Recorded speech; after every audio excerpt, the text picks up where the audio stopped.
வெற்றி நடை போடுகிறது.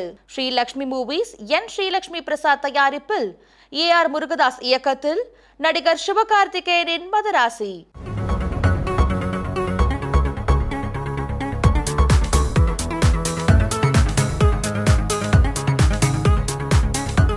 டூரிங் டாக்கி சசிகளுக்கு வணக்கம். வாங்க நினைச்ச கட்சிக்கு போகலாம்.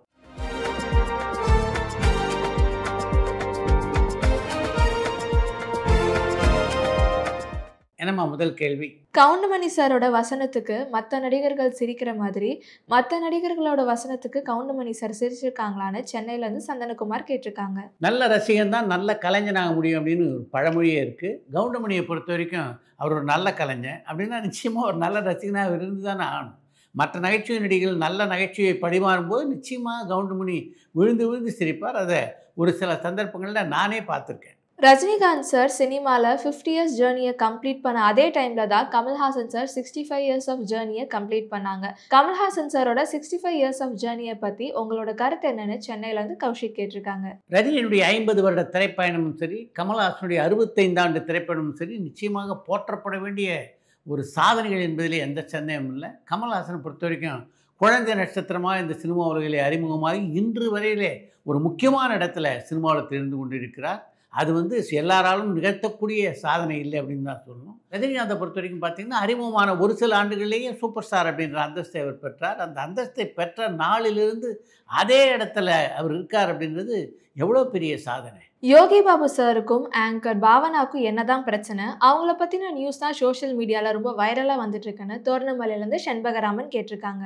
எனக்கும் யோகி பாபுக்கும் எந்த பிரச்சனையும் இல்லை. அந்த நிகழ்ச்சியில் நான் அவரோடு பேசியது அப்படின்றது நகைச்சுவைக்காக மட்டும்தான் அப்படின்றத பாவனா பல நிகழ்ச்சிகளை தெளிவுபடுத்தியிருக்காங்க. அதுக்கப்புறமும் இந்த கேள்வி அவசியமா? எஸ்பிபி சாரோட மறைவுக்கு அப்புறம் கமல்ஹாசன் சாரோட தெலுங்கு படங்களுக்கு யார் டப்பிங் பண்ணிட்டு இருக்காங்கன்னு கோயம்புத்தூர்லேருந்து கேசவன் கேட்டிருக்காங்க. எஸ்பி பாலசுப்ரமணியத்துக்கு அப்புறம் பொதுவாக மனோ தான் பெரும்பாலான படங்களில் கமல்ஹாசனுக்கு தெலுங்கில் குரல் கொடுக்குறாரு. ஒரு சில படங்களுக்கு கமல்ஹாசனே நேரடியாகவும் பேசியிருக்கிறார். நடிகர் திலகம் சிவாஜி கணேசன் சார் நடித்த விடிவெள்ளி படத்தை ப்ரொடியூஸ் பண்ணதும் அவர்தானான்னு கள்ளக்குறிச்சியிலேருந்து தவமணி கேட்டிருக்காங்க. விடிவெள்ளி திரைப்படம் சிவாஜியினுடைய தயாரிப்பு தான். சிவாஜி புரொடக்ஷன் சார்பிலே அந்த படத்தை தயாரிக்கிறாமல் பிரபுராம் பிக்சர்ஸ் என்ற தயாரிப்பு நிறுவனத்தின் சார்பிலே அந்த படத்தை சிவாஜி தயாரித்திருந்தார். பிரபு ராம் ரெண்டு பேரும் யார் அப்படின்னு நான் உங்களுக்கு சொல்லியா தெரியணும்? தினசரி படத்துக்கு அப்புறம் ஸ்ரீகாந்த் சார் நடித்து அடுத்து ரிலீஸ் ஆக போகிற படம் எதுன்ட்டு மார்த்தாண்டத்துலேருந்து ரஜித் கேட்டிருக்காங்க. ஸ்ரீகாந்துடைய நடிப்பிலே அடுத்து வெளிவர இருக்கின்ற படம்னா அது பிளாக்மெயில் என்ற திரைப்படம். அந்த படத்திலே கதாநாயகன் நடித்திருப்பவர் ஜிவி பிரகாஷ். அந்த படத்தை மாறன் இயக்கியிருக்கிறார். ஜானகி அம்மாவோட உடல்நிலை எப்படி இருக்கு, அவங்கள கடைசியாக நீங்கள் எப்போ பார்த்தீங்கன்னு கோயம்புத்தூர்லேருந்து சுரேஷ் கேட்டிருக்காங்க. பின்னணி பாடகி ஜானகி அம்மாவை நான் பார்த்து ஏறக்குறைய 10 வருடம் ஆகிவிட்டது அப்படின்னு நினைக்கிறேன். நான் கேள்விப்பட்ட வரையில் அவங்க நல்ல உடல்நலத்தோடு இருக்காங்க. கேரக்டர் ஆர்டிஸ்ட் எல்ஐசி நரசிம்மன் சாரை பற்றி சொல்லுங்கள். அவங்களோட ஃபேமிலி மெம்பர்ஸில் யாராவது சினிமா ஃபீல்டில் இருக்காங்களான்னு மடிப்பாக்கம்லேருந்து புவனேஸ்வரி கேட்டிருக்காங்க. எல்ஐசி நரசிம்மனுடைய வாரிசுகள் யாரும் சினிமா உலகத்திலே இல்லை. ஹரி சார் டைரக்ஷனில் டாப் ஸ்டார் பிரசாந்த் அவரோட 55வது திரைப்படத்தில் நடிக்க போகிறதா ஒரு செய்தி வந்திருந்தது. அந்த படம் இப்போது எந்த நிலையில் இருக்குது, அந்த படத்தோட ஷூட்டிங் எப்போ ஸ்டார்ட் பண்ணுவாங்கன்னு கன்னியாகுமரியிலேருந்து சுரேஷ் கேட்டிருக்காங்க. கோட் அப்படின்ற தெலுங்கு படத்தினுடைய உரிமைகளை வாங்கி அதை இப்போ தமிழில் இயக்கி கொண்டிருக்கிறார் பிரசாந்தனுடைய தந்தையான தியாகராஜன். அந்த படத்தில் முக்கியமான ஒரு கதாபாத்திரத்தில் பிரசாந்த் நடிக்கிருக்கார். அந்த படத்தில் தான் தேவயானுடைய மகள் கதாநாயகியாக அறிமுகமாகிறார். 5 ஸ்டார் கதிரேசன் என்ற தயாரிப்பாளருடைய மகன் கதாநாயகனாக அறிமுகமாகிறார். கோட் தமிழ் படத்தினுடைய படப்பிடிப்பு முடிவடைந்ததுக்கு பின்னால் தான் ஹரியினுடைய இயக்கத்திலே பிரசாந்த் நடிக்கின்ற படத்தினுடைய படப்பிடிப்பு தொடங்கும் அப்படின்னு சமீபத்தில் என்கிட்ட பேசிட்டு இருக்கும்போது தியாகராஜன் தெரிவித்தார். இப்போல்லாம் எங்கே பார்த்தாலுமே ஏஐ டெக்னாலஜி தான் யூஸ் பண்ணுறாங்க, அது நல்லதா கெட்டதான்னு லண்டன்லேருந்து ரவிக்குமார் கேட்டிருக்காங்க. ஏஐ தொழில்நுட்பத்தை பற்றி மிக நன்றாக இருந்த மாணிக்கம் என்பவர் நம்முடைய டூரிங் டாக்ஸில் சமீபத்தில் ஒரு பேட்டி கொடுத்திருந்தாரு. நீங்களும் அதை பார்த்துருப்பீங்க அப்படின்னு நினைக்கிறேன். ஏஐ தொழில்நுட்பம் வரவேற்கப்பட வேண்டிய தொழில்நுட்பம் தான், அது எந்த சந்தேகமும் இல்லை. ஆனால் அதை எப்படி பயன்படுத்த வேண்டும், எந்த அளவுக்கு பயன்படுத்த வேண்டும் என்பதை தெரிந்து கொண்டு பயன்படுத்துறது ரொம்ப முக்கியம். முதல் மரியாதை படம் ரிலீஸ் ஆகி 40 இயர்ஸ் ஆச்சு. அதே மாதிரி ஷோலே படம் ரிலீஸ் ஆகி 50 இயர்ஸ் ஆச்சு. 40 இயர்ஸ் ஆஃப் முதல் மரியாதை படத்தை பற்றியும் 50 இயர்ஸ் ஆஃப் ஷோலே படத்தை பற்றியும் உங்களோட கருத்து என்னன்னு சென்னையிலேருந்து கௌஷிக் கேட்டிருக்காங்க.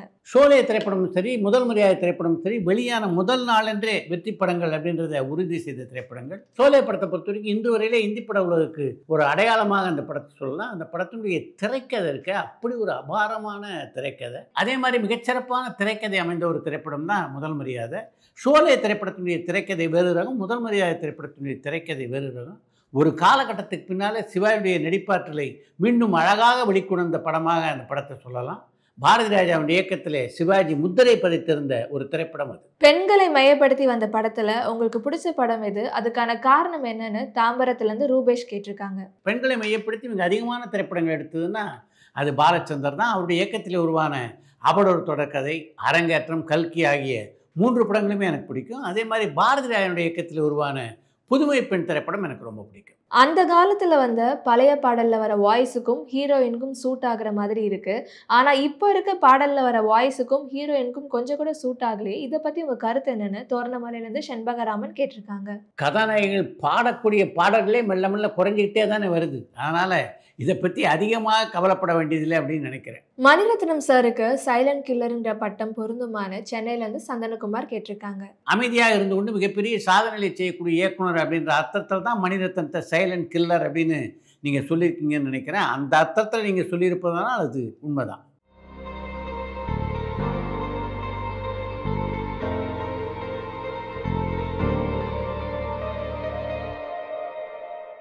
ஒரு படத்தோட இசைக்கும் பின்னணி இசைக்கும் என்ன வித்தியாசம்னு திருநெல்வேலியிலேருந்து விக்னேஷ் கேட்டிருக்காங்க. குரலும் இசையும் ஒன்றிணைந்த பாடல் அப்படின்றது படத்துடைய இடம்பெறுகின்ற கதாபாத்திரங்கள் தன்னுடைய உணர்ச்சிகளை எடுத்து சொல்வதற்கு உதவியாக அமையும். பின்னணி இசை என்பது காட்சியினுடைய சூழலுக்கு ஏற்ப அமையும். சில காட்சிகளில் அந்த காட்சியில் இடம்பெறுகின்ற கதாபாத்திரங்களுக்கு கூடுதல் அழுத்தத்தை தரதுக்கும் பின்னணி இசை பெருமளவிலே உதவும். இதெல்லாம் ஒரு காலகட்டத்தில் இருந்தது அப்படின்னு தான் சொல்லணும். இப்போல்லாம் பார்த்திங்கன்னா பின்னணி இசையிலே கூட பல பாடல்கள் இடம்பெறுகின்றன. அதே மாதிரி பாடல்களும் பார்த்திங்கன்னா நட்சத்திரனுடைய வாய்ஸிப்பே இல்லாமல் மாண்டாஜ் காட்சிகளாகவும் படமாக்கப்படுகின்றன. அடுத்து இன்று ஒரு தகவல். இன்றைக்கெல்லாம் ஒரு திரைப்படத்தை ஆரம்பிக்கணும் அப்படின்னா அதுக்கு குறைந்தது 3-4 மாதங்கள் ஆகிறது.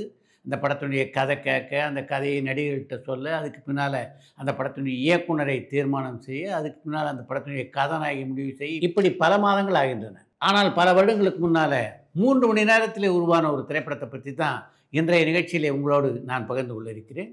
ராமண்ணா எவ்வளோ பிரபலமான இயக்குனர் அப்படின்றது உங்கள் எல்லாருக்கும் நல்லா தெரியும். டி.ஆர். ராமண்ணாவுடைய இயக்கத்தில் வெளியான முதல் திரைப்படம் வாழ பிறந்தவள் என்ற திரைப்படம். அந்த படத்தை தொடர்ந்து எம்ஜிஆர், சிவாஜி ஆகிய இருவரும் இணைந்து நடித்த கூண்டு கிளி என்ற திரைப்படத்தை ராமண்ணா இயக்கி தயாரித்தார். வாழ பிறந்தவளும் ஓடலை, கூண்டு கிளி திரைப்படமும் ஓடலை. அப்படிப்பட்ட சூழ்நிலையில் தான் பக்கத்து தேட்டரில் தூக்கி என்ற படம் மிகச்சிறப்பாக ஓடிக்கொண்டிருப்பதை பார்த்தார் ராமண்ணா. இதுதானே கமர்ஷியல் படத்துக்கான ஃபார்முலா, இப்படி தான் இனிமேல் படம் இருக்கணும் அப்படின்னு அவர் முடிவு செய்து கொண்டு எடுத்த படம் தான் குலேபகாவலி என்ற திரைப்படம். தூக்கி படத்தை பார்த்து விட்டு தன்னுடைய அலுவலகத்தில் ராமண்ணா உட்கார்ந்து கொண்டிருந்த போது கதாசிரியரும் பாடலாசிரியருமான தஞ்சை ராமையதாஸ் அவருடைய அலுவலகத்துக்கு வந்தார். தூக்கி மாதிரி ஒரு கமர்ஷியல் படம் பண்ணணும்னு நினைக்கிறேன், ஒரு கதை சொல்லுங்கள் அப்படின்னு ராமண்ணா சொன்ன உடனே தஞ்சை ராமையதாஸ் சொன்ன கதை தான் குலேபகாவலி கதை. அந்த கதையை கேட்ட 1 மணி நேரத்தில் எம்ஜிஆரை தொடர்பு கொண்டு அவருக்கு அந்த கதையை மேலோட்டமாக சொன்னார் ராமண்ணா. கதை ரொம்ப நல்லா இருக்கு, நான் நடிக்கிறேன் அப்படின்னு சொல்லிட்டார் எம்ஜிஆர். அதைத் தொடர்ந்து தன்னுடைய சகோதரியான டி.ஆர். ராஜகுமாரை சந்தித்தார். அடுத்து குலேபகாவலி கதையை தான் படமாக்க இருக்கேன், இந்த கதை எப்படி எம்ஜிஆர்ட்ட கேட்டால் அவர் நடிக்கிறேன்னு சொல்லிட்டார் என்று சொல்ல டி.ஆர். ராஜகுமாரி தாராளமாக தயாரி, நல்லா வரும் இந்த படம் என்று தன்னுடைய தம்பிக்கு ஆசீர்வாதத்தை தெரிவித்தார். அவ்வளவுதான். 3 மணி நேரத்தில் அந்த படத்தை எடுப்பது முடிவாகிவிட்டது. மறுநாள் காலையில் தினத்தந்தி பேப்பரில் குலேபகாவலி திரைப்படத்தினுடைய விளம்பரம் வெளியாகியது. அதற்கு பின்னாலே தொடர்ந்து படப்பிடிப்பு நடத்தி ராமண்ணா வெளியிட்ட அந்த திரைப்படம் எப்படிப்பட்ட வெற்றி படமாக அமைந்தது என்பதும், டி.ஆர். ராமண்ணாவுடைய திரை வாழ்க்கையிலே அவருக்கு எப்படிப்பட்ட ஒரு அடையாளத்தை தந்தது என்பதும் நீங்கள் எல்லோரும் அறிந்த விஷயம். உங்களுடைய 2வது படமே கே. விஸ்வநாதனுடைய இயக்கத்தில் உருவான படம். நடிக்கக்கூடாது, அவர்கிட்ட இயற்கையாக இருக்கணும். இப்போ நான் உங்ககிட்ட வாங்கன்னு சொல்லணும், ஒரு நடிப்பு வாங்க. ஜெய்சங்கர் சார் ரொம்ப கலாட்டா பண்ணுவார் என்ன. இப்போ நான் நாளைக்கு கவிதா ஆஃப் டே தான் இருப்பேன், நாளைக்கு உன்னால் லஞ்சுக்கு மேலே எனக்கு ஒர்க்கு போச்சுன்னா அப்புறம். திருவனந்தபுரத்தில் ஒரு படப்பிடிப்பின் போது தேங்காய் சீனிவாசன் உங்களை தூங்கவே விடலையாமே. கவிதா நீ எந்த ரூம்ல இருக்கேம்மான்னு கேட்டாரு. பரபரப்பான சினிமா செய்திகள், நட்சத்திரங்களின் பேட்டிகள், சினிமா வரலாறு ஆகியவற்றை பார்க்கவும் படிக்கவும் உங்களுக்கான இணையதளம் touringtalkies.co.